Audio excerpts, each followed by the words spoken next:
Assalamualaikum, selamat datang di channel Magelang Flasher Tutorial. Dan sekarang di tanganku ini ada Redmi Pro. Kasusnya adalah terkunci pola, sudah diacak dan membutuhkan beberapa menit untuk mencobanya lagi.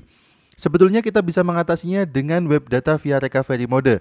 Tetapi karena Redmi Pro ini masih menggunakan MIUI versi 8 lama, jadi untuk recovery modenya tidak ada opsi untuk web data, hanya tampilan handphone dan logo kabel data saja. Kita akan gunakan kabel data, kita akan coba untuk flash ulang aja full dengan firmware modifikasi yang sudah kita siapkan. Jadi pertimbangan kita menggunakan firmware ini adalah mungkin saja di handphone ini ada akun minnya. Jadi biar langsung terbypass juga akun minnya, maka kita gunakan ROM atau firmware Omega Global Emacs V8.0.7.0 ini. Kita ekstrak dulu firmware-nya, dan untuk ekstrak kita membutuhkan password. Untuk passwordnya sendiri adalah Magelang Flasher, huruf kecil semua tanpa spasi. Magelang Flasher. Kalau sudah, bisa kita klik OK dan kita tunggu proses ekstraknya sampai dengan selesai, dan nanti akan langsung muncul folder hasil ekstrakan firmware-nya. Untuk proses flashing, selain firmware kita butuhkan juga flash tool. Di sini kita gunakan SP Flash Tool, langsung kita ekstrak aja. Karena kebetulan Redmi Pro ini chipsetnya adalah MediaTek, maka kita menggunakan SP Flash Tool. Kita buka dulu folder hasil ekstrakan flash toolnya. Kita jalankan file flashtool.exe, akan muncul tampilan flash toolnya seperti ini.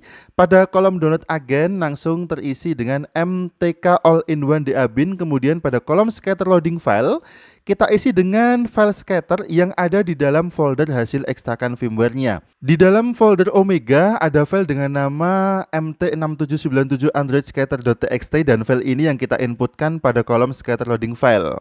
Klik aja tombol cus atau menu cus, kemudian arahkan ke folder di mana tadi kita mengekstrak firmware untuk Redmi Pro Omega-nya. Kebetulan tadi aku letakkan di desktop, kemudian aku taruh di dalam folder bahan di desktop, dan kita buka folder Omega-nya, kita pilih file mt6797 Android scatter.txt, kemudian klik open sampai muncul bagiannya seperti ini. Berarti file scatter sudah sukses kita inputkan ke SP Flash Tool. Jika handphone membutuhkan full flashing, maka kita centang semuanya kecuali preloader. Namun jika hanya menghilangkan polanya saja, bisa kita flash dengan menghilangkan semua centang kecuali pada bagian user data. Jadi untuk format kunci layar kita bisa gunakan user data saja, atau kita gunakan format address. Untuk menggunakan format address, maka kita membutuhkan preloader dicentang, kemudian kita masuk ke menu format. User data tidak perlu ya untuk format address ya. Kita sekarang akan gunakan format address saja. Kita masuk ke menu format, kemudian kita pilih manual format flash, dan di bawahnya ada dua kolom, begin address dan format length. Ini semuanya kita hapus isinya, kita hapus kodenya. Dengan catatan tadi preloader sudah kita centang ya. Kemudian kita isikan dengan kode format address-nya. Untuk kode format address-nya kita ambil dari file scatter. Kita buka dulu file scatter-nya pakai notepad. Jadi klik kanan file scatter yang MT6768 tadi ya. Kemudian kita buka pakai notepad dan kita cari pada bagian user data. Jika kita kesulitan untuk mencari user data seperti ini, bisa kita ketikkan dengan pencarian Ctrl F, kemudian cari di bagian user data.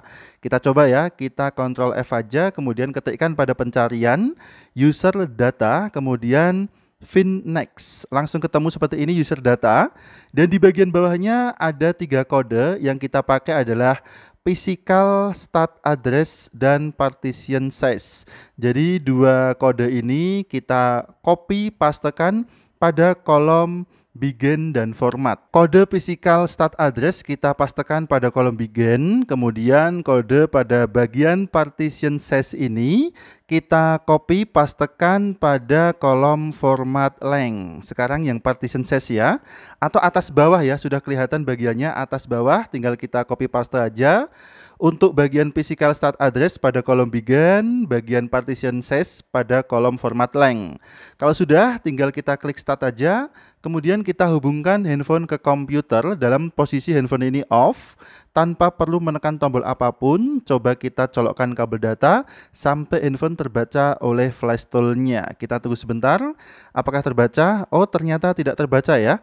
Berarti kita harus menekan kombinasi tombol. Ini handphone malah nyala lagi dalam mode pengecasan. Kita ulangi lagi, pastikan handphone dalam posisi off. Tadi tanpa menekan tombol handphone tidak terbaca. Sekarang kita tekan tombol volume atas dan tombol volume bawah. Kemudian klik lagi tombol start pada SP Flash Tool, colokkan kabel data ke handphone, kita tunggu. Oke, terbaca. Ada progress downloading DA, kemudian langsung ada keterangan format OK. Yang artinya format user data di handphone menggunakan metode format address sudah berhasil kita lakukan. Tinggal kita cek sekarang, bisa kita nyalakan handphonenya. Tekan aja tombol power sampai muncul logo MI di layarnya, kemudian kita tunggu proses loadingnya sampai dengan selesai. Nanti akan ada proses wipe data di bagian bawah layarnya berupa indikator garis yang berjalan ke sebelah kanan. Kita tunggu sampai ada proses wipe datanya di bagian bawah sini. Kemudian kalau sudah wipe data, nanti handphone akan restart lagi. Tidak usah khawatir, tidak akan boot loop, hanya masalah software aja. Kemungkinan jika terjadi error dengan softwarenya, maka bisa kita atasi menggunakan flashing ulang full firmware-nya. Sebetulnya ketika kita sudah memiliki full firmware dan file user datanya, cara ini lebih ribet kita praktekkan ya. Tetapi nggak apa-apa, sekedar untuk menambah pengetahuan kita aja, ternyata ada cara lain untuk melakukan format data. Oke, ini dia sudah muncul tampilan wipe-nya tadi, kemudian handphone restart, kita tunggu lagi sampai handphone ini menyala. Nanti akan muncul logo MI, kemudian logo MI-nya terbalik, kemudian normal lagi. Tidak usah khawatir, tetap aman, kita tidak main dengan sensornya. Jadi terbalik hanya saat proses loading saja. Nanti dia akan kembali lagi ke logo MI yang semula atau yang normal, dan tinggal kita tunggu aja proses loadingnya sampai dengan selesai.